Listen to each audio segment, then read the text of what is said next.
There's that perfect slide to Trannies. It becomes an every Monday through Friday live. Ebook Network, Rumble, X, YouTube. Check us out, subscribe. Type in iNewsWire, Rumble, or Roy Blackard.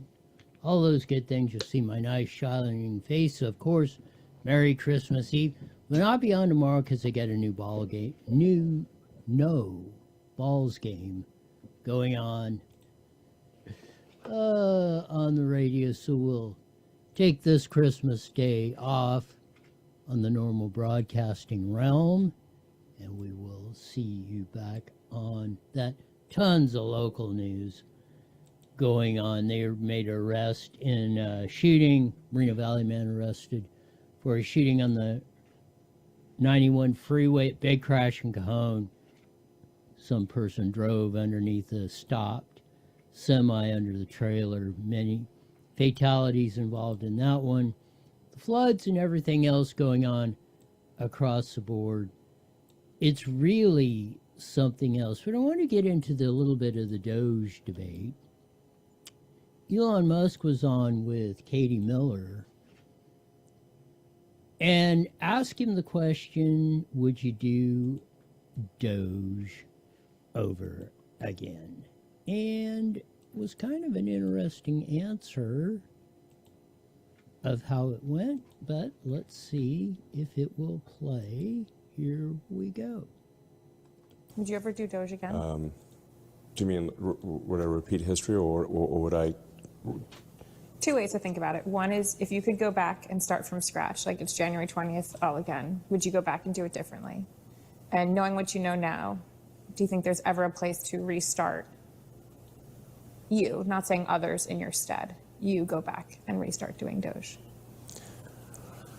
I mean, no, I don't think so. Would I do it? I think I probably, I don't know. Would you do DOGE again knowing what you know now? I mean, the thing is, like, I think instead of doing DOGE, I would have basically built, worked on my companies, essentially. So, and the cars, they wouldn't have been burning the cars. You gave up a lot to do DOGE. Yeah. Like if you stop money going to going for political corruption, they will lash out big time. Mm-hmm. So they really want the money to keep flowing. So there is the reason why you might not have seen the $2 trillion worth of cuts in the budget, in the ballooning federal budget, even a $1 trillion, or they only got $200 million or whatever. The establishment is going to fight as hard as it can to stop that. And that's what's really a crying shame in this whole thing.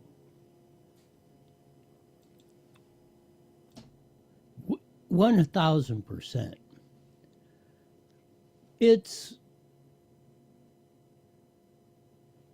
the establishment, however you want to say it, the oligarchs, the dudes running the country or the world. This guy with as many resources, money, power, levers to pull as Elon Musk, who some points it was amazing they made $200 million in cuts. And it was a very easy transition or thing to figure out. A little over we did the averages. Before COVID, we've been spending about $4.1 trillion per year, federal budget. In the last 5, it's jumped to like 6.3, over 50%. If we go back to 2019, adjusted or that adjusted for inflation, we would have about, because that would raise the budget to about $4.7 million. And we are collecting almost $5 billion. So we'd have a $300 billion surplus. We couldn't do that. We couldn't even make $1 trillion in cuts. They really need to get after that. I believe, in this song, this upcoming budget fight. I disagreed with that whole big, beautiful bill thing, and I think most people did. Because you could not get the cuts that are necessary. It's going to be a tough road to hoe. Now that he's pissed off Marjorie Taylor Greene and she's gone, you're not going to have that vote. They benefited because some of the Democrats were out in the last shot. But it's turning where the Republicans are going to be missing votes, making this slim margin of getting things through the House even tighter. So it's going to be a real interesting run. He talks a little bit more about the DOGE deal, but then he gets into AI, so we're going to roll with more with Katie Miller with Elon Musk. So if you stop it from flowing, there's like a very strong reaction to stopping the money flowing. After you were in DC for a while, did you become disillusioned with how it operates? Well, I wouldn't say I was super illusioned to begin with. I mean, I guess it's just like you really want the least amount done by government possible. The least amount. I guess maybe like the biggest thing is that, I guess the biggest single thing is that there are massive transfer payments going to illegal immigrants, like massive. Essentially, we're paying people to come here from somewhere else in vast numbers, including flying them in.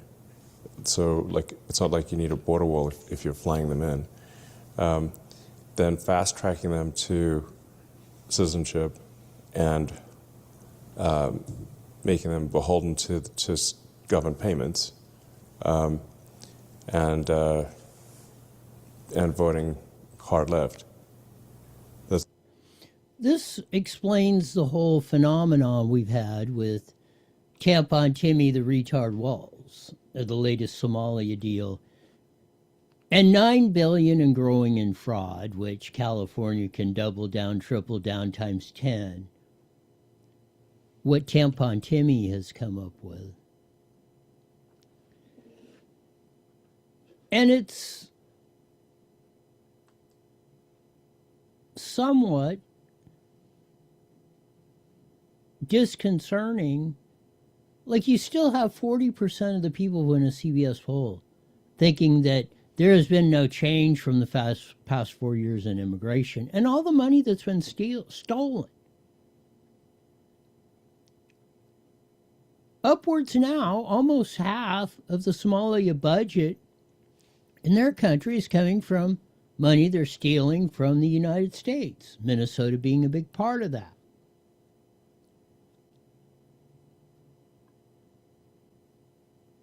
But there's so much rampant fraud, and there's so many people that have their hand in the cookie jar, as Elon Musk said in the beginning, that it's gonna be extremely difficult to root this stuff out.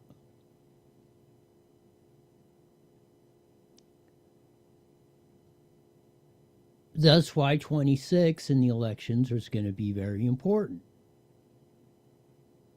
Because if the Democrats get in control of the House and or the Senate,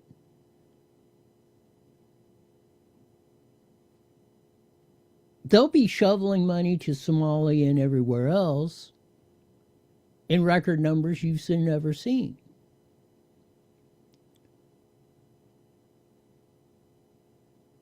And the fact that we have not been able to cut off the COVID con funds, which are about $2 trillion,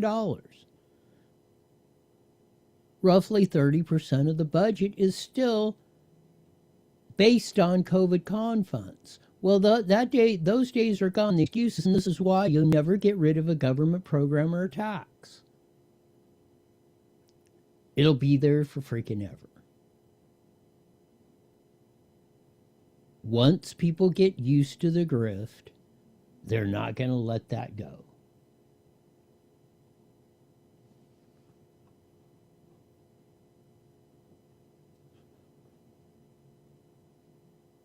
And you get this deal.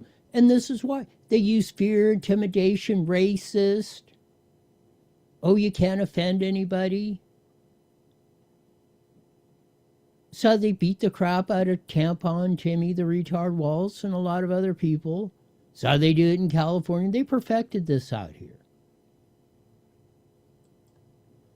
Well, I don't understand what difference that makes to anyone else. How would anyone else be approached or confronted if they stole money from someone? They would all be acknowledged and have to go forward with the consequences of their actions. You know, we're sitting here bearing the brunt of everything: tax hikes, gas taxes, property taxes, boating taxes, gas taxes. We can't go anywhere. We can't go fishing. And he's afraid to offend someone. Well, what about me? I know my town, we're all offended that we're paying for all of this fraud to go on, and it's just coming out now when they've known about it for years. Almost 100 mayors in Minnesota now are speaking out, saying Tampon Timmy and this intimidation stuff, you know, we want to live like we used to live 5 years ago. We don't want to live in a prison in our own cities, towns, state, and country. That's what Musk was talking about the immigration and these cats. I'm glad they're speaking out now. Would have been a lot easier if they'd have done this a tad earlier.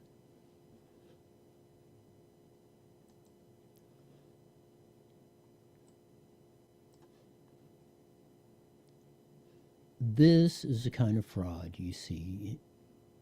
This is a microcosm of what's going on across America.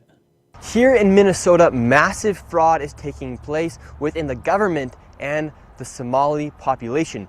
Here, this building alone, Quality Learning Center, is a daycare, yet they spelled learning wrong and they said leering. This daycare alone in 2025 has received $1.9 million from the government. And the strange things about these childcare centers is there's no one here right now. It's midday on a weekday. And if you were to try to go inside, it's completely closed and the windows are all blacked out. How much you want to bet this is some sort of dope money laundering? They're probably running dope on the side for the money they're paying out to send to Somalia or wherever. $2 million in just one little building. Supposed to be having 100 kids or some darn thing. Nobody there. And this goes on every day. It's like the SNAP benefits and the whole con with that. Get these little stores that got 3 sodas and 2 bags of potato chips. And the druggies go in there. You know, and they sell the SNAP cards or whatever it is for half to get the cash.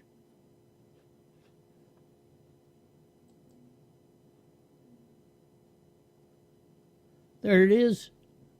Tampon Timmy. The retard Waltz. Under fire as nearly 100 Minnesota mayors sound the alarm on the financial disaster ahead. That financial disaster is going to be across the whole U.S. of A. if we don't stop this stuff.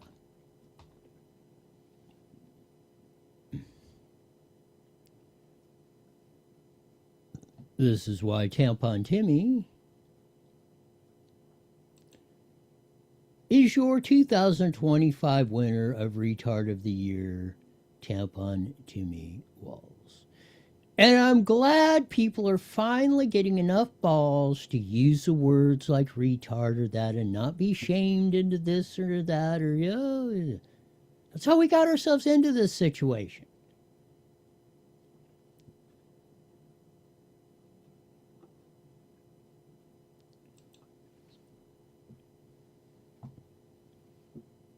You know, we got to have a little toughness in this thing.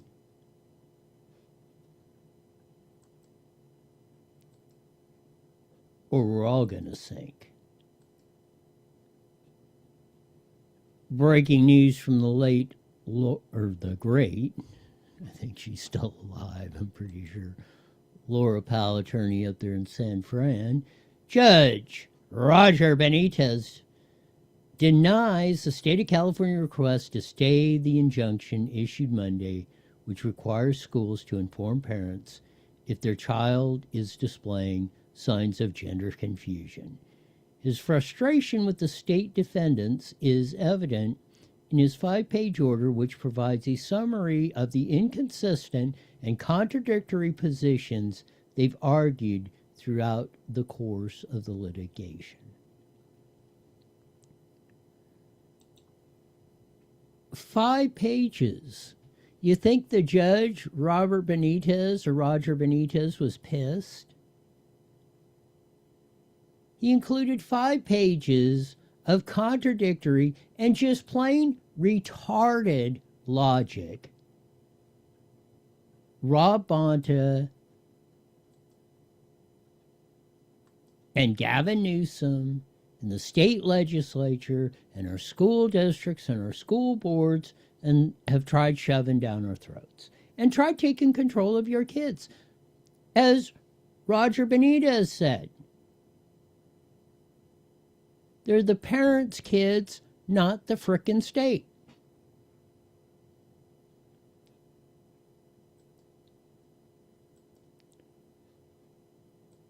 So knock off the crap.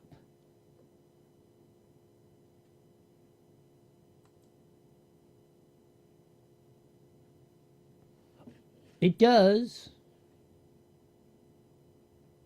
bode a little bit of hope that we can fly this thing around. The Benitez decision and consequently denial of a stay. That means it's in effect right now unless they can appeal it and get it overturned.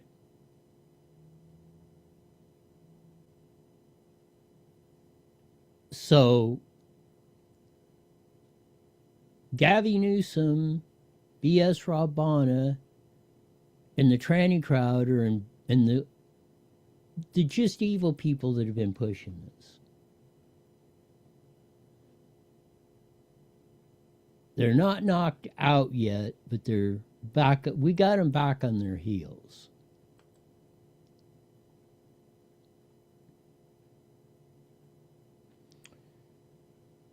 We'll see how this one develops. Switching gears a bit.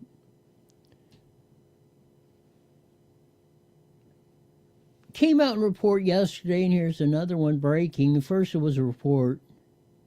Edward Snowden, longtime whistleblower, of how they were spying on us, NSA, over 10 years ago. The great intelligence director Tulsi Gabbard is reportedly working to secure a pardon for Edward Snowden.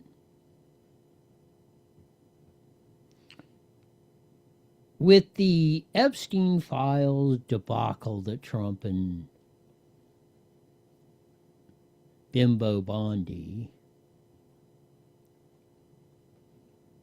did, a pardon of Edward Snowden would be very beneficial and I think would rebuild a lot of trust.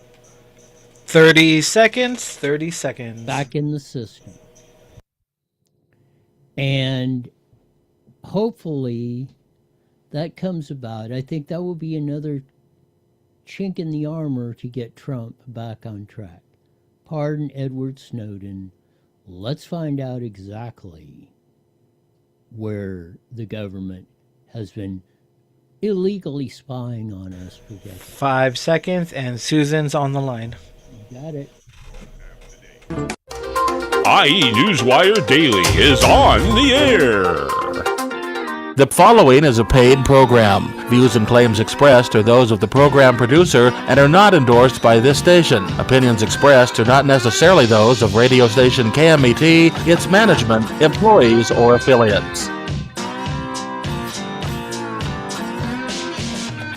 There's that funky side guitar music that comes on every Monday through Friday live at 5:30 on the Mighty Red 1490 AM, broadcasting all over the Inland Empire in the aforementioned AM band.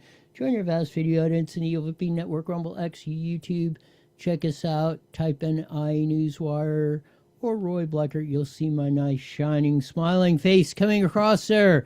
Lots of stuff. Local news is all over the place. Man, we've got a wild deal of the floods and all that stuff coming in. The rain doesn't seem to be as hitting Southern California yet as hard as they predicted. And, I wish they'd quit crying wolf on all this stuff of it's going to be if you haven't built the ark, you're probably going to drown because it's going to be 3 times higher than Mount Whitney and all that stuff. Stop with the hyperbole on all this stuff. I mean, if something's going down, we need to be prepared for it. But if you're not prepared for it beforehand, the last minute is probably not going to help you. But we'll see how that all works out. Elon Musk was on with Katie Miller and had a pretty good rendition, and really of saying however you want to say it, the establishment, the oligarchs, the entrenched politicians, anything that's going on, why DOGE wasn't as effective as it should have been, and why you're not able to change the governments and the reasons why. And that's mainly the thing. They got their hooks in the money and they're not going to let go easily. It's up to us. The only way that's going to happen is if we, the people, just say, not no, but hell no on this stuff. But as we usually do on a Wednesday, we have the famed editorial writer, columnist for the Press Enterprise, San Bernardino Sun, Inland Daily Bulletin, Redlands Daily Facts. More important to me, Vice President of Howard Jarvis Taxpayers Association, Susan Shelley. Welcome to iNewsWire with Roy. Thank you so much, Roy. Merry Christmas. You got it. I found that interesting, that interview with Elon Musk on Doge. And he almost came out and pretty much said it. He kind of run right up to the edge. But he basically said, the system is so corrupt, I don't know if you can fix it.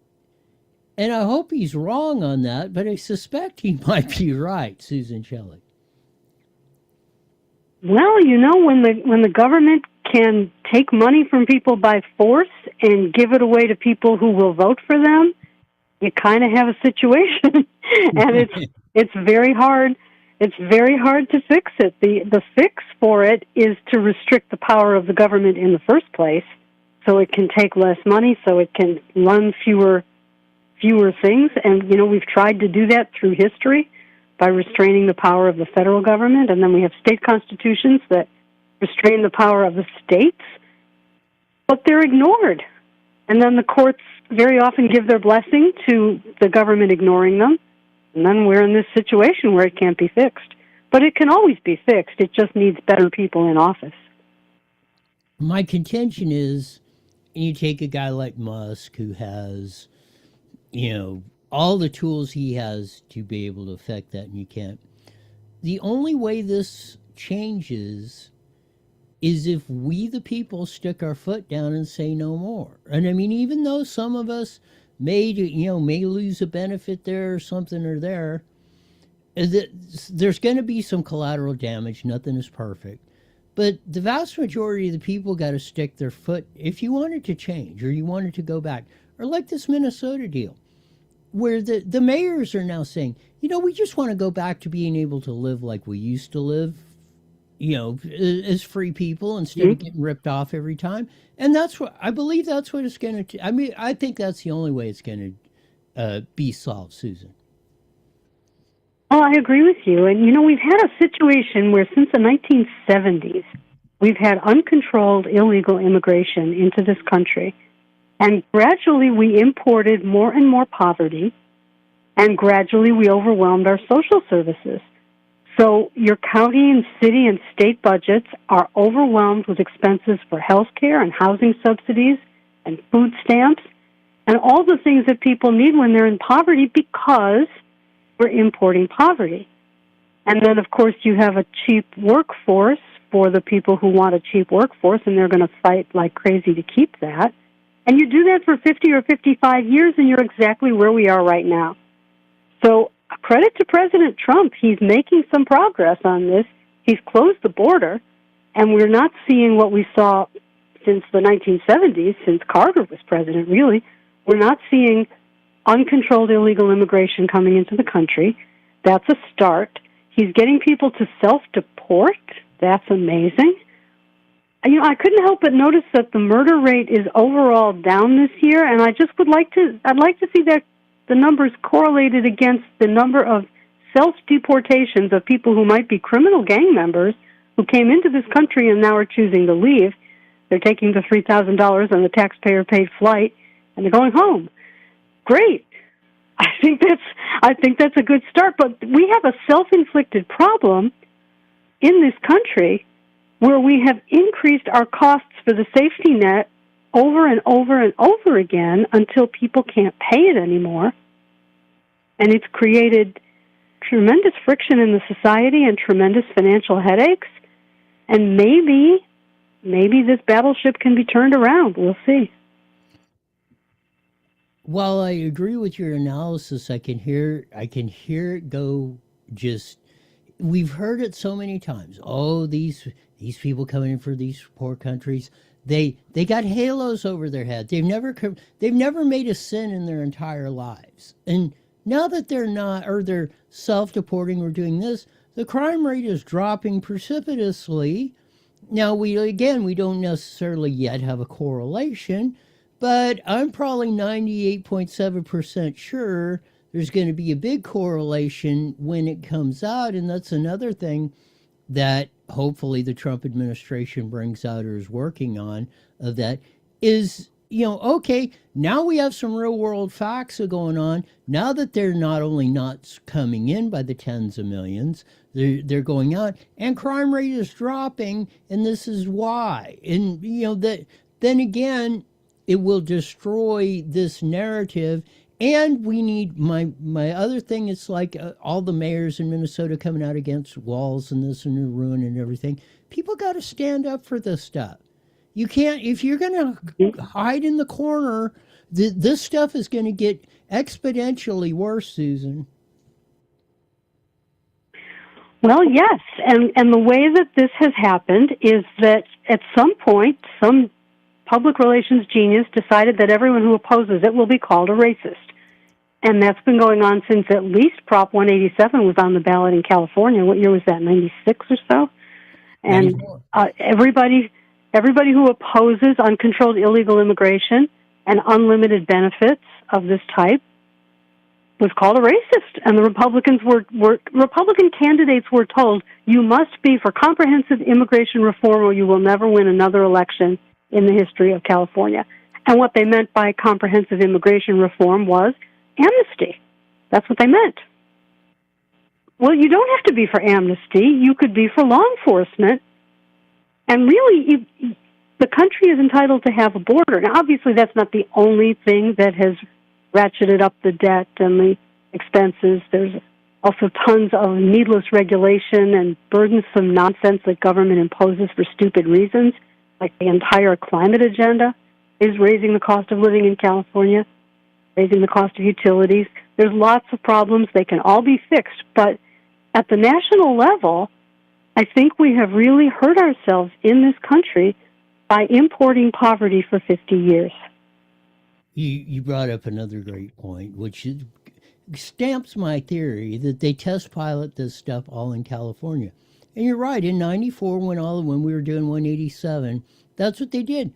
They didn't care. They just scream racist, homophobe, or whatever. Doesn't matter. Don't deal with the facts because we're going to lose that. So they just came up with this strategy of just screaming nonsense or complete lies or to turn it away from the subject. and you get everybody to start backing off of it, which they eventually did in California on the immigration in 187 and all this stuff. And so now you're seeing it 30 years later rolled clear across the United States, and the latest one is the big deal of Minnesota and Somalia. You know, when do people stick their foot down and stop this, Susan? Well, I think that's what the whole Trump campaign really was, in a lot of ways. He came down the escalator. He talked about China. He talked about trade. He made one or two comments about immigration, and that was trumpeted from coast to coast on the front pages of newspapers and in every television and radio news story. And suddenly the whole campaign was about immigration. And why could he do that? He could do it because he was self-funding that campaign in the primary. And there were no donors saying, oh, you can't say that because that's not what we want. So he was the only candidate who spoke honestly about illegal immigration. And the next thing you knew, people were chanting, build the wall. In Michigan, in places that were nowhere near the border, they were chanting, build the wall. He was the only candidate who talked like that. You didn't hear that from Jeb Bush or Marco Rubio or any of the others. They were on the comprehensive immigration reform, please the donors kind of campaign. And Trump was the only one, and he was elected. And then he was elected arguably twice more on the same issue. So I think it's there in the country, and it's not racism. It's an unwillingness to have a social safety net and an open border at taxpayer expense. Switching gears, but another important topic we got to fix. Your column, The California Way on Homelessness, is a blueprint for what not to do, Susan Shelley. Well, yes, this is another area where President Trump is doing things that no one thinks can be done. In his first term, he allowed a waiver. He allowed states to get a waiver from a 1965 provision in law that said large mental hospitals can't be funded by Medicaid funding. So if someone received mental health care in a large hospital, not a general hospital, but a dedicated psychiatric hospital, they were not eligible, the state was not eligible for the 50% Medicaid reimbursement for those people. And as a result, all of our mental hospitals were essentially defunded, and we wound up with these community clinics or with nothing. And this was 1965. Well, in 2017, I think it was, President Trump changed the rules on that, and he said any state that wants a waiver from this exclusion can have one. And if California had applied for that, we could have built decent psychiatric hospitals with more than 16 beds in them, because that's the cutoff point for funding, and we could have had a place to put people who need medical care for mental illness instead of leaving them on the streets or putting them in jail. Because right now, the biggest mental health facility in the United States is the Los Angeles County jail system, which is barbaric. So that's one thing that President Trump did. California won't take advantage of it, but that's one thing. He's coming after this horrible housing first thing. The idea of housing first is that all publicly funded housing has to be completely open to people who are addicted to drugs, with no requirements for sobriety, training, mental health counseling, nothing. Conditioned housing on anything. Well, it's a scarce amount of housing. There isn't enough for everyone. And they award it without regard to who's trying to be in recovery and get their life together. So the ridiculousness of this in California is that Governor Newsom just vetoed a bill that would have allowed state housing funds to fund sober living residences for people who don't want to be in housing with drug addicts because they're trying to straighten it out, trying to straighten out their lives and recover. And they don't want to be next to meth addicts and heroin addicts. They want to be in a recovery situation in a supportive environment. And the funding can't be put into those because of this housing first principle that says you can't turn away drug users. It's crazy. There was a bill to say...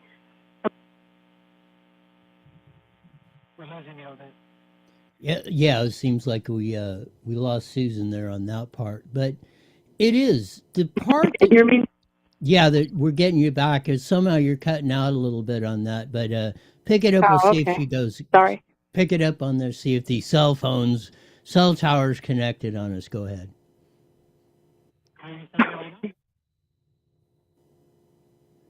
Looks like. Give it a try back and see if you can get her back on the line, Jesse. Of that. Okay, well, I was just saying that Governor Newsom vetoed a bill that would have allowed state funds to be used locally for sober housing because he thinks all the housing has to be open to drug addicts. It's terrible. 1,000%. We get to how we've made such a mess, and people. 24 billion. We don't know where it's spent. I'm saying at least since Newsom passed Prop 63 in '04, helped get it passed. There's been $100 billion spent on vagrants, and not only is the problem 87 million times worse, we don't even know where probably 98.7% of the money went, but we do know it went into very few people's pockets. And as more people are coming to realize, if you fund vagrancy, you're going to get more of it. And how come we cannot get that through the vast majority of people's heads is a big mystery to me, Susan. You know, I read these ballot measures for the tax increases for homeless services, and essentially what it says is there's nothing else we can do to fix the problem except this. And then they tell them it's only just pennies, and people vote for it. And that's how it happens. But where the money is going is to developers and nonprofit organizations and construction unions that are all getting their share of these billions of dollars from state and federal taxpayers. And they're all requiring that they are the clearinghouse. They're the triage for where the money goes. You have to do housing. You can't do shelters. Well, President Trump wants to do shelters and interim housing, so he's moving some of the money around. And now, of course, everyone went to court to stop it. Everyone who gets the money went to court to stop him. There were 2 lawsuits that came in at the speed of lightning. And so now the plan to move the money is on hold. But it will happen eventually because that's what the administration wants to do. They don't want to fund this housing first, which enables drug addiction in public housing. They don't want to fund that anymore. They shouldn't. We shouldn't spend 1 penny on that. In fact, I mean, most of the stuff, if it isn't for the mental health part, the idea is to get them back to where they can sustain themselves. So this whole enchilada of we're going, you're making another dependent class, and yeah, the few people who profit for it they're not going to let go of that. I mean, I would, most people wouldn't. They're making millions to billions of dollars on this stuff off of our backs, and we don't. What's frustrating is we don't seem to have the power to stop it, Susan. It's very frustrating, and you just keep seeing them shuffle the bureaucracy. We'll have this bureaucracy over here for the county and the city. Then no, we're going to break that up. The county's going to run it. No, the city's going to run it. Or the state's going to run it, or everyone's going to run it together cooperatively. It's just awful, the amount of money that is spent on the bureaucracy wasting the money. It's awful. And we had fewer homeless people on the streets before we started all these tax increases in 2015 or so. So this is really troubling. And it can be fixed. There are solutions. Shelters are one solution. Another solution is to give funding to some of the faith-based groups, like the Salvation Army, like the Union Rescue Mission, which have much better track records. But as soon as you introduce a faith-based element, you're not eligible for any funding. And so what do we have? We have apartments with wraparound services down the hall that are completely optional, and all these troubled people are waiting for apartments that cost $600,000 to $800,000 a piece to build. And it's never going to add up. And it's not fair to the taxpayers. It's exploiting the homeless, and it's enriching this class of middle managers who are drawing huge salaries from these contracts. It's a mess, and it really should be shut down. switching gears a little bit, and I'm going to preface this. They're not losing me as a viewer because I've never watched it, but your column is checking boxes, losing viewers. The Academy Awards fade into obscurity. I have a guess why, but tell us why, Susan. Well, because they have stopped being in the entertainment business and now they're in the lecture the public business and lecture the country. And essentially what's happened is instead of making hit movies and also artistic movies, but instead of making good movies and then promoting them in this show to try and build the audience for them, what they've done is they've tried to turn the Academy Awards into an incentive program for DEI movies. So in 2024, they put in new rules that said nothing can be nominated for Best Picture unless it meets two of these four standards of DEI. Either the cast has to meet the DEI standards, they have to be ethnically on the list, or they have to be disabled, or something else. They have to somehow meet the DEI standard, or the storyline has to meet the DEI standard, or the movie has to have DEI people on the crew in high-paid positions and on the creative team, or the company has to have DEI people in senior in-house marketing positions. Can you imagine that movies have to be nominated based on the color of the skin of the people in marketing positions? That's craziness. And guess what? Nobody's watching the awards. The ratings have fallen off the cliff. So they now have a new contract. They're going to leave broadcast television. After 50 years, they're going to leave broadcast television, and they're going to be on, you ready? YouTube TV, starting in 2029. How many people are going to pay for a subscription to YouTube TV? Because it's only free overseas. You have to pay for it in the United States. How many people are going to pay for a subscription to YouTube TV to watch that? Less than I don't zero. think too many. Yeah, I was actually going to say less than zero on that. And I wouldn't care if they drove me in a limousine down there to watch that. And paid me to go. I would not watch that tripe that goes on over there. Got about a minute left. Tell them why they should join HJTA Go. The Howard Jarvis Taxpayers Association is fighting for you in the legislature, in the courts, and on the ballot. And we are having the fight of our lives right now because the courts are attacking Proposition 13, and they're interpreting away your taxpayer protections. So we're going to put them back with an initiative. It's at saveprop13.com, saveprop13.com. You can push the button that says Get the Petition, and you can download the petition on your computer and print it at home. Fill it out, sign it, mail it in, tell all your relatives, tell all your friends, talk about it with everybody over the holidays, saveprop13.com. If you don't have a printer, you can have it mailed to you, but we only have until the middle of February, and we're only about halfway to our goal of 1 million signatures, so we need everybody to get on board and sign the petition to protect Prop 13 and stop these crazy tax increases that are on every ballot. Merry Christmas, and we'll do it again next week. Thank you. Merry Christmas to you and to everybody. Take care. You got it. Susan Shelley, Vice President of Howard Jarvis Taxpayers Association and columnist extraordinaire for Southern California News Group. Some of the and you know that's what the wokeology stuff has been all about, and it will be the ruination. It has been. A lot of the things that we discuss can be brought down to that whole narrative of this whole wokeology, shame you into that, like 187. That was a big part of the campaign. They didn't care about facts. They just shouted you down racist, you hate brown people and all that. The whole rhetoric. And that was in 94. 32 years ago. I don't know what or why. It seems to be very difficult for people to face reality until they are forced to, and it hits them directly in the head.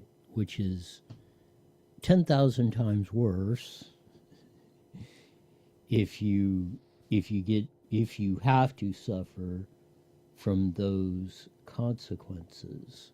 Get to some local genre of what's going on.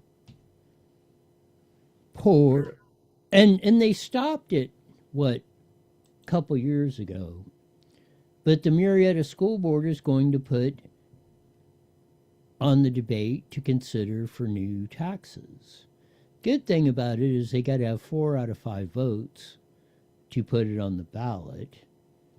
They had 2 that stopped it 2 years ago. But of all the agencies that have dumped money down a dumpster fire toilet, torched it, not only in stupid ways, but to destroy your kids. If there's any agency that does not need more money, it is our school system, who has basically been responsible for a lot of this crap going on. Our Mimi of the day survey: 27% of Americans want Santa Claus to be female or gender neutral. 73% of us think that the 27% are complete morons. And nothing has probably ever been said. There's been more to it. This prank or danger stuff, again, kids, teenagers, kicking in people's doors and filming it. Not only is that, if somebody comes out of there with a 12-gauge shotgun or something because you're trying to kick their door in, just don't do that kind of stupid stuff of that. Dangerous fatality on the Cone Pass up there in the 15 by 138. Some poor driver drove their car right under a truck was parked, either disabled or something, and drove right underneath it. That was a big deal going on tomorrow. The SR-71 gunman was busted about a week ago. There was a dude, it was a Moval guy who got arrested for firing the shots on the 91 freeway on the incident on that over there. This was the one over there, there in Ortega Highway. Dude ejected out of the plane. Fortunately for him, he survived with no injuries, it seems like. What a lucky dude. Most people don't. There's a rare private style plane that you can parachute or eject out of, so that guy was lucky. Man, oh man. Have a great Christmas. I'll do it today. We'll be off. There's a no balls game tomorrow, so we'll see you on Friday. So it's mandatory you're back here in 47 hours live to hear the best darn show in the whole wide world. Till then, see ya. All right. Have a great night. You got it.